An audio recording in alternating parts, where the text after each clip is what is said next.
jira bariyahan Arsenal baa nagu dhacay miya yani Arsenal naga ka carisiin shalay Soomahan oo waatan rin Arsenal reer bac khafiif weeyano meelaha bay bac khafiif lacag wax yar ku shubayaan wax ku raadinayaan ma lahayn waati shalay Arsenal lagu garaacay moogtay ciyaartoyga Emiliano Buendia marka Arsenal wax weeyaan kadib in waa carootay runtii ciyaaryahan raadis bay ka shiruntiyo runtii horta wax la qaadan kara ma ahan in Aston Villa ciyaaryahan ay ku garaacdo iska aado Arsenal ah shaqul galka iyo risk inay ciyaaraan ku garaacaan Arsenal wax laga qaadan kara ma aha mar runtii Gunners-ka maadaama shalay lagu garaacay Buendia oo nin qad xiraadinayeen haddana waxa soo baxay Arsenal guuldarooyinka iska sii soconayso waxaan hadda soo baxay in Arsenal haddana lagu garaaci rabo ciyaaryahanka lagu magacaabo Odsane Odart oo la yiraahdo nin la yiraahdo weeyaan oo u ciyaara weerarka u ciyaara weeyaan kooxda kubadda cagta Celtic ninkan ayaa haddana qarku saaran ku biro kooxda kubadda cagta ee Leicester City Arsenal ayaa doonaysay in ay mataqaana ciyaartoyga Nketiah iyo la gaseetay kooxda ka diraan kuwaas sidii ugu dambeeyay kooxda Arsenal ku jira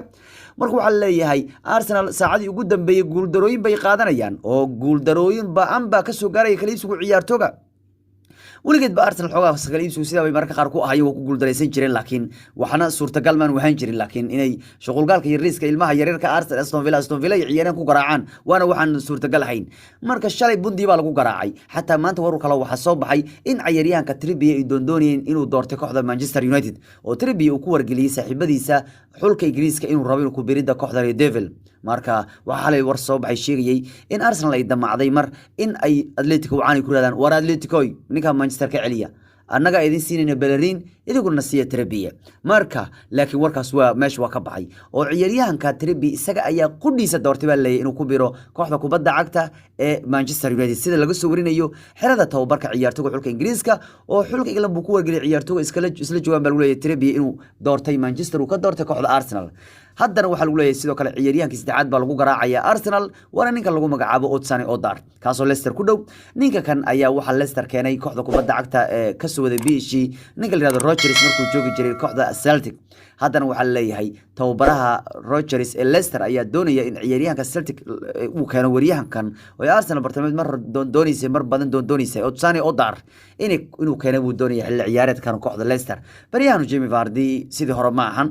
Henacho ayaa marka qaar gool la runtii marka wuxuu rabaa waa leeyahay in Odsane ku soo darsado marka waa nin kale oo saddexaad oo Arsenal kala iibsigu ciyaartoyga lagu garaacay baa leeyahay marka Odsane Odart wuxuu u dhaw waryahan Arsenal doonaysay wuxuu u dhaw inuu ku biiro leeyahay kooxda kubadda cagta ee Leicester City marka cidii guuldarooyin baa ka soo gaaraya kala iibsigu ciyaartoygu balse war kale ayaa sheegaya Arsenal in ay mataqaana dib u bilaabi doonto baratankii ugu jirtay ninka la yiraahdo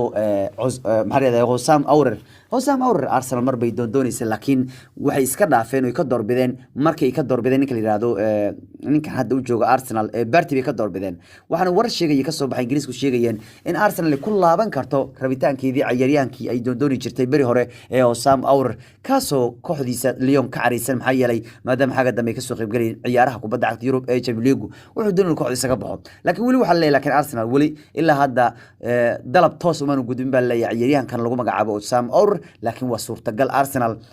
inay saacado dambe ay doonato baa leeyahay ninkan Hosam Aouar ah bari hore bay qaadan lahayn laakiin waxay ka doorbideen ninkan Barty bay ka doorbideen oo Atletico ka soo qaateen marka Gunners saacadii ugu dambeeyay xataa waxay suuq ugu jirtay ninka la yiraahdo Ruben Neves oo Wolves qadka dhexe ugu ciyaara waa ninka suurtagal ka tahay in Arsenal qaadan karayaan haddana waxa soo baxay war kale oo sheegaya in Arsenal ay indhaynayso ciyaaryahanka lagu magacaabo Hosam Aouar oo ah nin jikator ah oo Lyon u ciyaara still adaanu si Arsenal ayo bal ciidaha madax u dajinaya miya baryahan Arsenal waxa weeyaan howleeda bilowday waxa weeyaan waa la yaqaana ay suuqina Arsenal buu shalay bisban waa xogay cid uu ka cariiseen war Buendia ayaa Aston Villa ku garaacday maxaad ka nooshiin isla markiina waa ka suuqi waa waalayan kanay rabaan kan Belowe rabaan arkaasna waa rabaan armahan cid uu kiciyay baryahan waa roonaayn hal kooxba u sarnaan jiray suuqa Arsenal la yaqaana markay suuq kasto furmo jabaan ciyaarana u saaran kanay suuqa dhan iga hebelo waa u saaran kale rabaan waa howlgooda howlaas aan rabnaa waa macna shaqulkaas dad badan Manchester baryahan aan rabnaa ay noqdeen aan rabnaa wax lagu qaday wax ma tarayso xataa Arsenal waxa leeyahay mataqaana hadda waxay Arsenal qorsheynayaan in mataqaana ay fiiriyaan xaaladda ciyaartoyga lagu magacaabo Odegaard maalid waxa soo baxay lagu daray liiska ciyaaryahanada Arsenal ka baxaya maadaama kooxdiisa iska lahayd uu ku laabanayo Madrid marka ilaa hadda laakiin si waxta ma cadda inuu Ancelotti boss siin doono ninka kan marka maadaama Arsenal ku guuldareystay uu leeyahay